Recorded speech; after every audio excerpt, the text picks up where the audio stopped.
तो फिर पूरे विश्व में कोई टेंशन युक्त होना ही नहीं चाहिए, क्योंकि सब मौज में लगे हैं। जीवों की हत्या करके उनका मांस खाना, मदिरा पीना, व्यभिचार करना, नए नए व्यभिचार करना, तो सबको मस्त होना चाहिए। अगर हमको ये दिखाई दे कि तुम्हारी बात सत्य है तो हम सुने, सब टेंशन में है। कोई भी प्रभु को साक्षी करके बोले कि भजन के बिना किसी का हृदय शांत हो गया है, तो मुझे एक भी व्यक्ति विश्व में नहीं, महापुरुषों ने देखा है अपनी दिव्य दृष्टि से। स्वयं भगवान कह रहे हैं, भोगों को भोगने वाला अशांत होता है, वह अशांतस्य कुतः सुखम। जो अशांत है, जो आशाओं की भोगों की फांसी में बंधा हुआ, वो का सुखी हो सकता है। दुष्संग से किसी का भी नाश हो सकता है, कोई भी हो, कोई भी हो। ये कभी न सोचे कि दुष्संग से हमारा पतन क्या हो सकता है, किसी का भी, कभी भी। सोचो, जो भगवान के दर्शन कर रही हैं और भगवान जिनके झुककर चरण छूते हैं, और जो भगवान को ऐसे हृदय से लगा लेती है और माथा चूमती है, माता कैकेयी, उनको यद्यपि वो तो लीला परिकर है, दुष्संग का वहां आरोप नहीं कर सकते, क्योंकि प्रभु की लीला का संपादन करने के लिए वो पूरा परिकर है। चाहे वो मंथरा जी हो, चाहे कैकेयी, ये सब बंधनी है। सोचो, एक बार प्रभु को जिन्होंने देख लिया, उसको हम दुष्संग कैसे कह सकते हैं। और उन्हीं प्रभु को मंथरा जी भी तो देख रही है, पर वो लीला पात्र हैं। पर वहां दर्शन कराया जाता है कि दुष्संग कितना प्रबल है। सुना आपने महाराज दशरथ क्या कर रहे हैं? कल सुबह कौशल्या पुत्र राम को राज्याभिषेक, चक्रवर्ती सम्राट का युवराज पद कैकेयी जी ने कहा। ये सुनकर के तो ऐसा लगता है कि आज तो जो मांगे मैं दे दूं तेरे को, मेरा राम राजा बनेगा, इससे बढ़कर और क्या बात हो सकती। अभी समझी नहीं आप? अगर भरत राजा बनते और ये बात तुम कहती तो समझ में आती मेरी। मंथरा ने, जब राम राजा बनेंगे तो दासी से ज्यादा तुम्हारी योग्यता नहीं रहेगी, क्योंकि कौशल्या उनकी मां है, वो महारानी के पद पर विराजमान हो। वो आपको पता है महाराज राम को कितना प्यार करते हैं, उन्हीं के संबंध से कौशल्या जी वैसे ही प्रधान हैं। मुझे तो लगता है कि भरत को जेल में रखा जाएगा और आपको दासी बना के रखा जाएगा। उनका घर फोरी, अगर जबान से एक भी शब्द निकला तो तेरी जबान काट देंगी। मोरे राम भरत दो आंखी, जैसे दाई और बाई आंख को भेद करके नहीं वर्णन किया जा सकता, ऐसे तुझे पता है राम और भरत मेरी दोनों आंखें, घर फोड़ी, तेरी जबान काट लेंगे अगर बोली। चुप हो गए। फिर बोली, को नृप होए हमें कहानी, चेरी छोड़ी न होई बरानी। कोई भी राजा हो, मुझे क्या, वो तो मैं तुम्हारे हित की बात कहती हूं, मुझे तो दासी ही रहना है। पर ये तुम नहीं जान पा रहे हो, तुम बहुत भोली हो। उधर में जाके सब पता लगा के आए हूं क्या षड्यंत्र रचा जा रहा है। ठीक है, तुम जबान काट लोगे, लेकिन मैं बोलने से नहीं रुकूंगी, जो हो रहा है मैं तुम्हें बताऊंगी। देखा इतना प्यार, तो क्या बस बात मेरी मान लो, अगर टल गई ये बात तो फिर जीवन भर पछताओगे। सुबह राज्याभिषेक का समय है, कोप भवन में जाओ। महाराज ने वरदान देने की बात आपको कही थी, आप वरदान मांग लेना, मान लो मेरी बात। चढ़ने लगी बात और उठकर चली गई कोप भवन में। जब महाराज को पता चला, महाराज आए, तुम्हें कोप भवन में आने की क्या आवश्यकता थी? तुम तो केवल सूचना दे देती, क्या मांग है तुम्हारी? ऐसे बलवान थे महाराज दशरथ कि देवराज इंद्र सहायता के लिए बुलाते थे जब असुरों से संग्राम होता, और भगवान के पिता बनने का सौभाग्य मिला। सब बल ऐश्वर्य संपन्न महात्मा थे महाराज दशरथ जी। और उनका केवल आप मीठी मीठी बातें करते रहते हैं, अपने वचनों पर तो दृढ़ नहीं रहते। कैसी बात करो, रघुवंशी और अपने वचन पर दृढ़ ना होना। रघुवंशियों की आन बान शान है कि प्राण त्याग देते पर वचन नहीं त्यागते। क्या है उनका? आपने कहा था 2 वरदान, तो हंस दिए। उनका 2 क्या, 2 की जगह 4 मांग लो, क्या चाहिए तुम्हें? उनका सुना है सुबह राम का राज्याभिषेक होगा। हां, महामंगल, भगवान शिव की कृपा से ये अद्भुत सुख प्राप्त होने जा रहा है, अयोध्यावासियों को राम राजा बनेंगे। उनका हां, तो यही तो बात मैं कह रही हूं। राम का 14 वर्ष का वनवास और भरत का राज सिंहासन पर आरोप।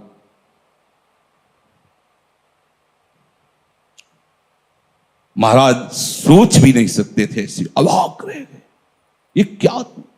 बस यही तो हम कह रहे हैं ना, मीठी मीठी केवल बातें करते हो।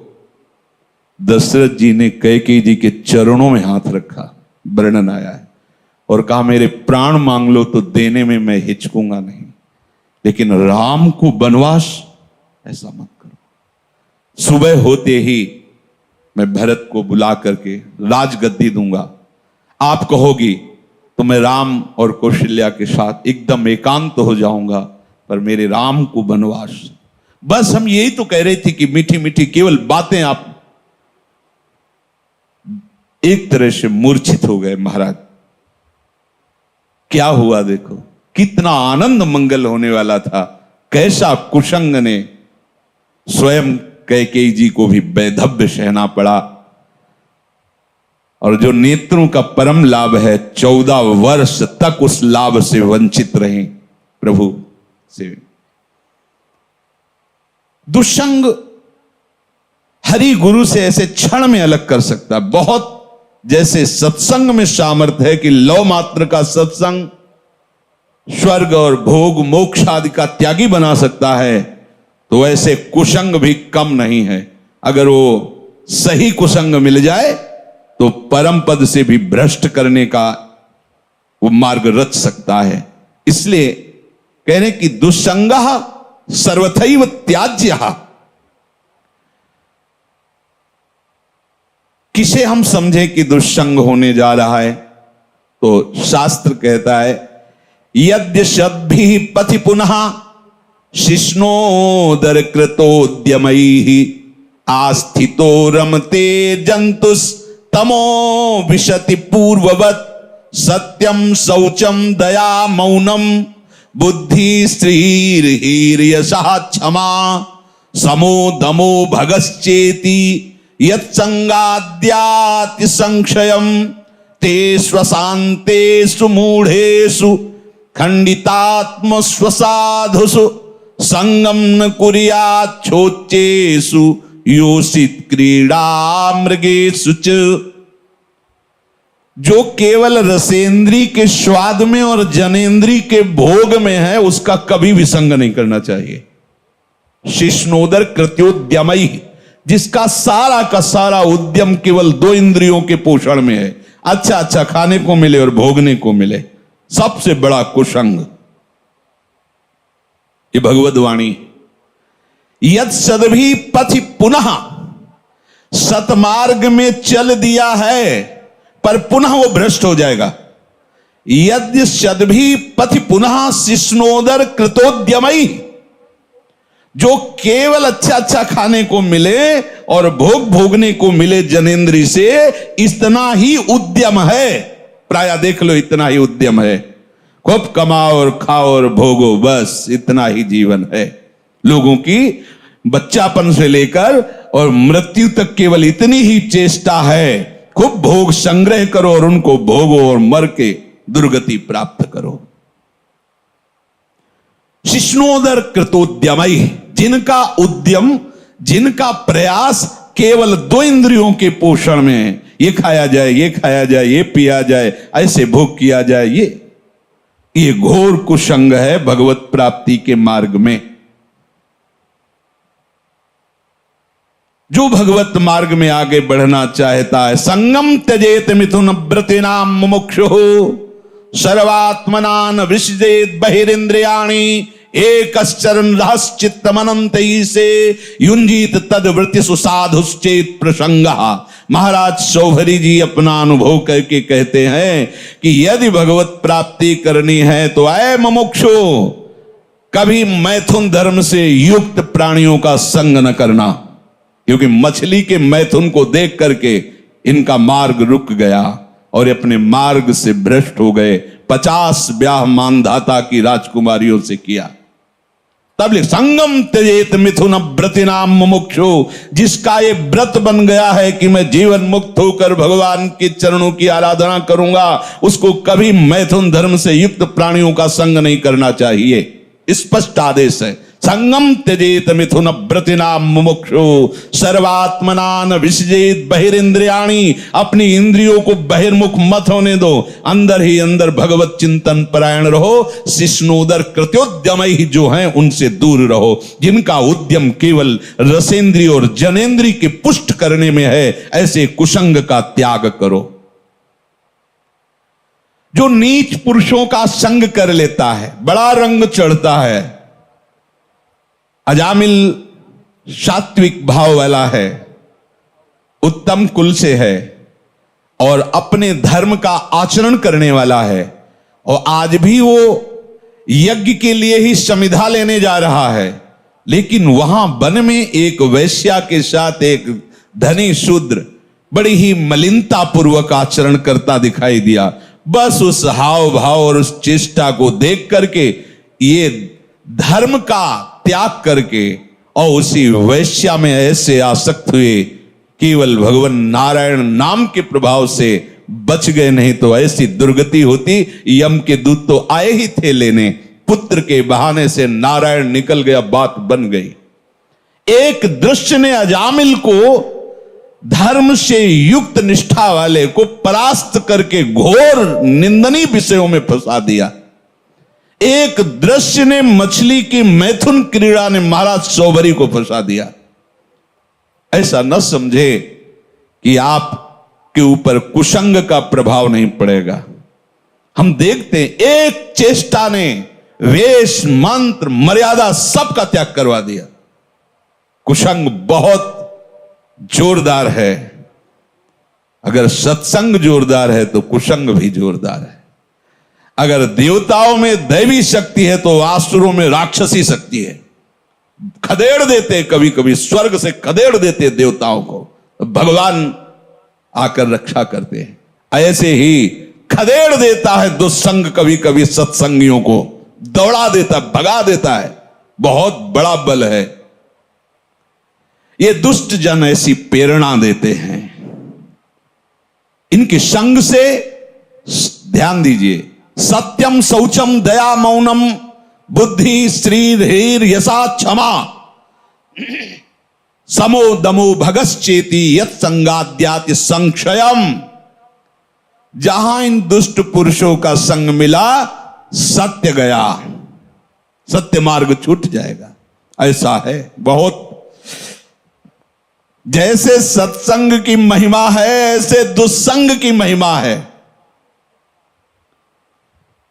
महाप्रभु चैतन्य देव भगवान के साक्षात स्वरूप हैं, प्रेमावतार हैं, और कृष्णदास नाम का सेवक, महाप्रभु ने उसको ही संग चलने के लिए कृपा करके अनुमति दी थी तीर्थ यात्रा में। और जब कुसंगियों का संग मिला तो इसने महाप्रभु को छोड़ दिया। महाप्रभु ने अपने तेज बल से उसकी रक्षा की, भगवत तेज बल से, नहीं तो वो उनके पक्ष में हो गया था और वो महाप्रभु के ऊपर भी प्रहार करने तक के लिए उद्यत हो गए थे, और भगवत तेज से रक्षा की उसकी। तब समझ में आता है कि भगवान के पास से भी कुसंग घसीट सकता है। अगर कुसंगियों की बातें सुनी जाए, कुसंगियों की बात का अगर श्रवणेन्द्रिय के द्वारा हृदय में पहुंचने का अवसर मिल जाए तो भगवान के पास से भी दूर कर सकता है। देख लो, महाप्रभु में और प्रभु में कोई अंतर नहीं, प्रभु से बढ़कर महाप्रभु हैं। प्रभु के होते हुए भी उनसे प्रेम नहीं हुआ, पर महाप्रभु के दर्शन मात्र से श्री कृष्ण प्रेम होना, ऐसा आचार्यों ने, महापुरुषों ने गाया है। पावत ही तिनको दरस उपजय भजन आनंद, बिन ही श्रम छुट जाए सब, जे माया के फंद, गौड़ देश सब उद्धरु प्रगट कृष्ण चैतन्य, तैसे ही नित्यानंद हो रस में भय अनंत। दर्शन क्या वो उच्छिष्ट पाता था, महाप्रभु के साथ चलता था, पर कुसंग कितना भारी। ओहो, जब भरत जी ने सुना कि मेरे प्राणाराध्य भगवान को वनवास मेरी मां के वचनों से हुआ, मेरे परम कृपालु परम प्रेमी पिता का शरीर त्याग मेरी मां के वचनों से हुआ, तो जे ही ननिहाल से आए तो दौड़ कर कैकेयी मां मिलने के लिए आई, तो रोक दिया और शब्द जो बोला वो बहुत ही कठोर बोला, पापिनी आज के बाद तेरा कभी भरत मुख नहीं देखेगा। 14 वर्ष व्यतीत होने के बाद जब प्रभु पधारे तो सबसे पहले कैकेयी मां के पास गए। बड़े करुणा में मर्यादा पुरुषोत्तम, हृदय से लिपट कर कैकेयी जी रोई और कहा, बेटा एक इच्छा है, जब से ये लीला हुई तब से आज तक भरत ने कभी मां नहीं कहा, तुम आदेश करोगे तो एक बार वो मां कह देंगे तो मेरा हृदय जो जल रहा है शांत, एक बार केवल मां कह दे। प्रभु कुछ बोल नहीं पाए, विचार किया। भरत जैसे महाभागवत एक बार जो निश्चय कर ले उसे टाला नहीं जा सकता, और भरत मेरी आज्ञा को नहीं टाल सकता। अब ऐसी परिस्थिति में निश्चित वो प्राण त्याग देगा। अगर हमने कहा कि कैकेयी जी को मां बोल दो तो मेरी आज्ञा उल्लंघन नहीं करेगा, और निश्चय इतना प्रबल है इसलिए दोनों बातों की रक्षा के लिए वो प्राण त्याग देगा। दूसरी भगवान ने कहा ही नहीं, जीवन में कभी मां नहीं कहा। साष्टांग प्रणाम करके हाथ जोड़कर ग्रीवा झुकाकर खड़े होते थे प्रहलाद जी हिरण्यकश्यप के सामने। जब उसने भगवान श्री हरि की निंदा की तो दैत्यराज कह के संबोधन किया, पिताश्री कह के संबोधन नहीं किया। जाके प्रिय राम वैदे, कोई दुष्संग कहीं भी हो सकता है, बता रहे हैं, वृत्ति से हो सकता है, व्यक्ति से हो सकता है। तो प्रभु कह रहे हैं स्वयं, ये भगवान के वचन है कि बरु भल बास नरक करताता, दुष्ट संग जन देई विधाता। भले नरक का वास हो जाए तो अच्छा है, उससे पाप क्षीण होंगे, लेकिन दुष्ट का संग ठीक नहीं। दुष्ट का वास, दुष्ट का संग, दुष्ट से मित्रता, दुष्ट से संभाषण बिल्कुल ठीक नहीं। बरुभल बास नरक करता, भले नरक में हमें वास मिले लेकिन दुष्ट का संग ना मिले। दुष्ट संग से केवल दुराचारी मनुष्यों का ही संग नहीं समझना चाहिए। अपनी इंद्रियां, अपने मन की पेशगी भी दुष्ट संग है। ये जो हमारा मन भगवत भजन के विपरीत प्रेरणा कर रहा है, ये बहुत सुंदर है, ये अच्छा है, ऐसा देख लें, वो सुन लें, वो भोग लें, ये भी दुष्ट संग है। ये इंद्रियां दुष्ट हैं, ये मन दुष्ट है, जब तक ये संतुष्ट नहीं हो जाते। और इनके संतोष होने का एक ही कारण भजन, दूसरा नहीं। माता देहूती जी भगवान कपिल देव जी से कहती हैं, भगवान भोगों को भोगते हुए दुष्ट इंद्रियां कभी तृप्त नहीं हुई, आज भी जला रहे। जबकि महान योगेश्वर से संपन्न भगवान करदम जी ने ऐसी रचना रची थी, तो कपिल देव जी से कह रहे कि भगवान ये दुष्ट इंद्रियों के द्वारा ऐसे दिव्य भोगों को भोगने पर भी आज तक तृप्ति नहीं। ये दुष्ट शब्द उच्चारण किया इंद्रियों के लिए, ये मन बड़ा दुष्ट है। जब तक ये भगवदाकार नहीं हो जाता तब तक अपना मन, अपनी इंद्रियां, इनसे सावधान रहे। ये कुसंग है। हर बात मन की मानना, इंद्रियों की मानना, हर बात मन और इंद्रियों की अपनी मानना, ये बहुत घाटे का सौदा है। जब ये तुम्हें मन और इंद्रियां भोगों का चिंतन करा रहे, तुरंत काटिए। हमने आपको बताया सत्संग में कि नाम जोर से उच्चारण कीजिए तो संस्कार नहीं बनने देगा, उसकी चाल है। और जहां आप उसमें थोड़ा सा मिल गए तो ध्यायतो विषयान पुंसः संगस्ते सुपजायते। जहां विषय ध्यान शुरू हुआ, पूर्व का भोगा हुआ या सुना हुआ या पढ़ा हुआ या देखा हुआ, जहां उस पे एकाग्र हुए, कुछ करो या न करो, जो उसका परिणाम वो तो हो गया। तुम्हारा अंतःकरण गंदा हो गया। क्रिया तो बाद में होती है, अंतःकरण पहले गंदा होता है। ध्यायतो विषयान पुंसः संगास्तेषु उपजायते।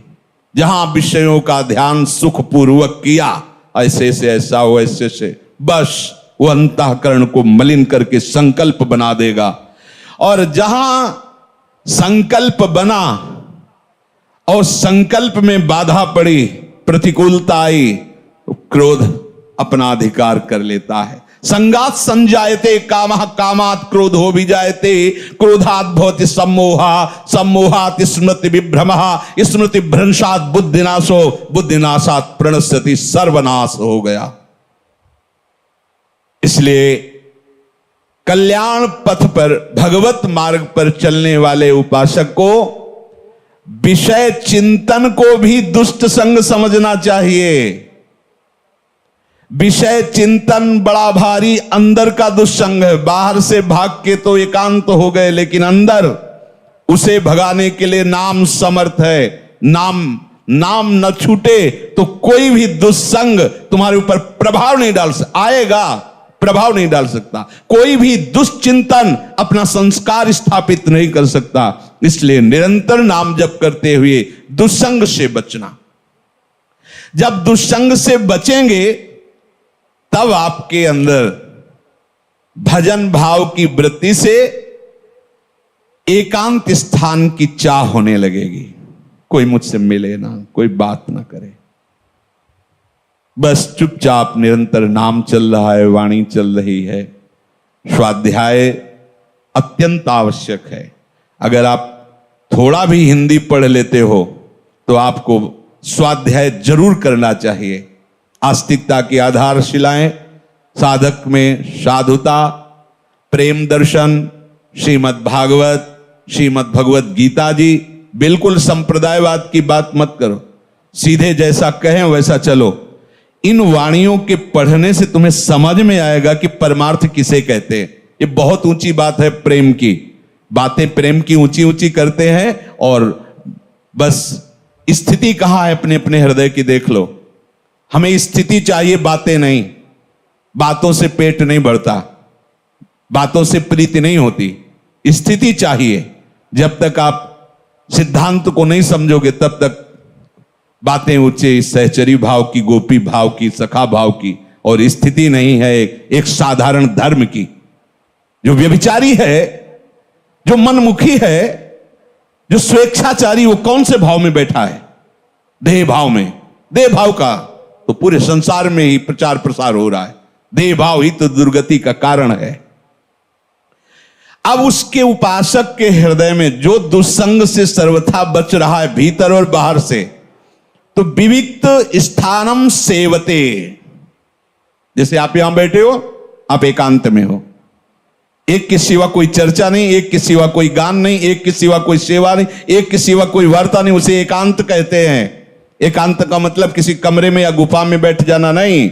अगर वहां है और दुस्संग निवृत्ति का तुमने उपाय नहीं जाना तो वही दुस्संग हो जाएगा। अंदर से ही दुस्संग अकेला बैठे बैठे अपने आप को फंसा देगा।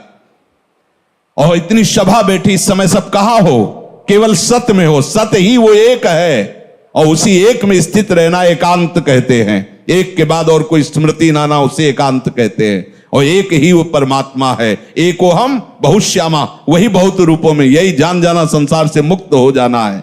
तो यो विविक्त स्थानम सेवते, उसके हृदय में एकांत स्थान के सेवन का भाव आता है। एकांत स्थान से सीधे हम बहिर्मुख हैं तो बाहर बात चली जाती है, कहीं किसी नदी के किनारे, कहीं किसी जंगल में, कहीं किसी गुफा में। नहीं, उसका अब एक प्रभु के सिवा और कोई चिंतन न हो, ऐसा भाव आता है। इसके लिए हमें दुष्संग से बचना है, पर दुष्संग से बचने के लिए सत्संग अनिवार्य है। अगर सत्संग नहीं तो दुष्संग की पहचान ही नहीं हो पाएगी, दुष्संग से बचाव की कला ही नहीं आएगी। तो कहते हैं यो लोक बंध मुन्मूलयति, जिसने लौकिक रिश्तों को बिल्कुल तोड़ दिया है। बहुत खतरनाक ये संबंध है, लौकिक संबंध। यो लोक बंध मुन्मूलयति। एक सन्यासी जी वाराणसी में हमें मिले थे। उनका परिवार एक गांव है कानपुर जिले में, वहां से बहुत पहले जैसे सुना जाता है कि परिवार वाले आए तो संत भाग गए, वो नहीं मिले, दूर रहे। क्या है, ज्ञानी हो, महात्मा हो, क्या मिलना चाहिए। पर यह बात जो महापुरुषों के जीवन से में समझ में आती है कि चाहे जितना हम दूर रहें उनसे, पर मायाकृत संबंध का ऐसा संस्कार बैठ जाता है कि ये हमारे भाई हैं, ये दिमाग में रहता है। भले वो शिष्य बन जाएं, पर गुरु भाव गौड़ होगा, मुख्य भाव होगा कि मेरा छोटा भाई है या बड़ा भाई है, मेरे ताऊ हैं या काका हैं या चाचा है या जीजा, जो भी लौकिक संबंध। वो प्रयाग में घाटों में मिलते थे, विश्वनाथ जी का प्रसाद दिया करते थे। स्वामी जी बहुत चिंतित दिखाई देते थे। दिन पूछा, स्वामी जी आपकी चिंता का कारण क्या है? उनका बहुत बड़ी गलती हो गई है, मैं उसी गलती से जल रहा हूं। तो क्या गलती हो गई आपसे? ऐसा क्या अपराध है जो आप सन्यासी दंडी महात्मा? तो उनका क्या है कि जब से हम सन्यासी बने 25 वर्ष हो गए, तो छोटा भाई मिलने आया करता था, तो हमें कुछ न कुछ दक्षिणा मिलती थी, तो उसे एकत्रित किए थे। तो उस समय उन्होंने कहा 90,000 रुपये हमारे पास थे। उसने आके रो के कहा कि बेटी का ब्याह है और मुझे दे दीजिए, तो कुछ व्यवस्था करा दीजिए। तो हमें लगा कि कन्या का ब्याह, कोई बात नहीं, दे दिया। ब्याह हुआ, दूल्हा मर गया ब्याह के बाद ही। अब जब हम अपने बड़े जनों से बात की तो उनका तुम्हारे द्वारा एक कृत्य जो हुआ बहुत गलत हुआ। विरक्त का जो पैसा होता है वो जहर होता है, वो गृहस्थ का नाश करने वाला होता है। तुमने ऐसा कैसे कर दिया? ये तुम्हारे पैसे का प्रभाव है किसकी? बोले तब से मैं जल रहा हूं, अब इसका क्या उपाय हो सकता है? मेरे द्वारा बहुत बड़ी गलती हो गई। ये जो लोक संबंध है ये बड़ी ऊंचाई से घसीट लेता है। भजन के लिए कोई भी भजन करो।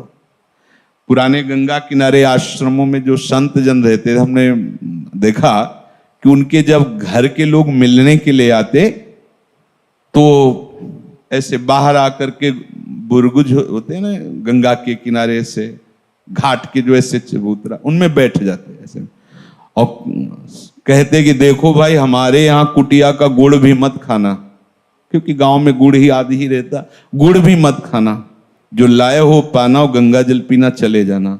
यहां आश्रम का एक भी वस्तु स्वीकार मत करना, तभी तुम्हारा मंगल होगा। उन महापुरुषों ने जो अनुभव किया उसे अपने लोगों को धारण करना है। यो लोक बंध मुन्मूलयति। अहेतु की कृपा हुई, हम भगवत मार्ग में चले, और अगर चूक गए तो फिर बहुत गड़बड़ हो जाएगा। ये बहुत दूरी से घसीटते हैं परिवार वाले। हाँ, यदि आप हमें अपना मानते हो तो हमारे प्रभु को अपना मानकर बैरागी बनकर भजन कीजिए, भजन मार्ग में चलिए। आप गृहस्थी में हो तो आशा मत रखिए कि यहां से एक चुल्लू जल भी तुम्हें मिल जाएगा। अगर संबंध में मिठास रही तो गिरा देंगे, पक्का समझो। ओ महाराज जी, बस इतना सहयोग हो जाए, हम अगले साल की फसल बेच करके आपको सब दो। जिंदगी में वापस नहीं होंगे। वो भी गए, वो भी अपने धर्म से गए। बहुत बचने की जरूरत है।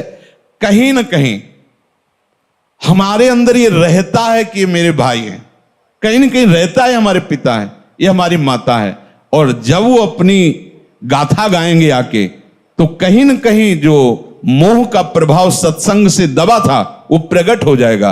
और ये सब बराबर क्षमता रखते हैं, काम क्रोध लोभ मोह मद मत्सर, कोई भी घसीट कर तुम्हें वहीं पहुंचा सकता है। इसीलिए यहां आदेश कर रहे हैं, यो लोक बंध उन्मूलियत, जड़ से उखाड़ दो, संबंध ही नहीं। जैसे औरों को देखने से हमें उतना, प्रभु की बड़ी कृपा, वृंदावन धाम आए, राधा नाम जपो, बस उतना।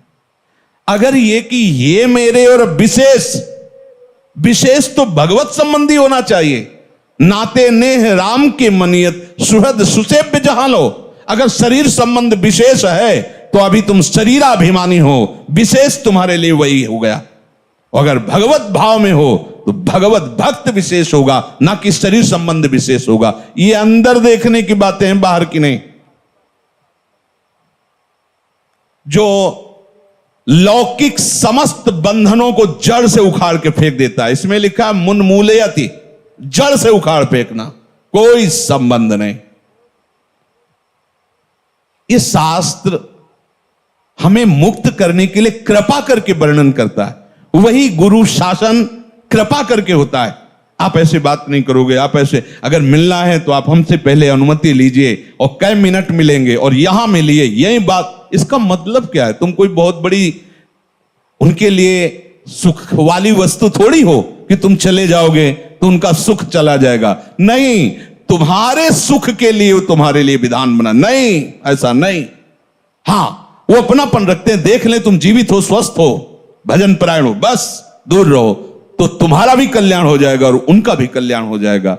और अगर मोह बनाए रखे तो न तुम्हारा कल्याण होगा न उनका कल्याण होगा। इसे यो लोक बंध मुन्मूलयति, जड़ से उखाड़ फेंको इस संबंध को आंतरिक भाव से। और एक दिव्य संबंध जो हमारा स्थायी है, सब मेरे मेरा प्रभु रमा हुआ है, हम उसी भगवत भाव से सबका पूजन करें। अगर भगवत भाव नहीं है, वो आप जानते हैं, और ये है कि ये मेरा शरीर संबंधी है, तो उदासीनता अत्यंत आवश्यक है। उदासीनता ही उसकी जड़ को नष्ट कर देगी, ना मैत्री ना शत्रुता। उदासीनता, जिसे हम जानते हैं, ऐसे भाव हम जानते हैं पर हम जानते ही नहीं, ऐसे भाव से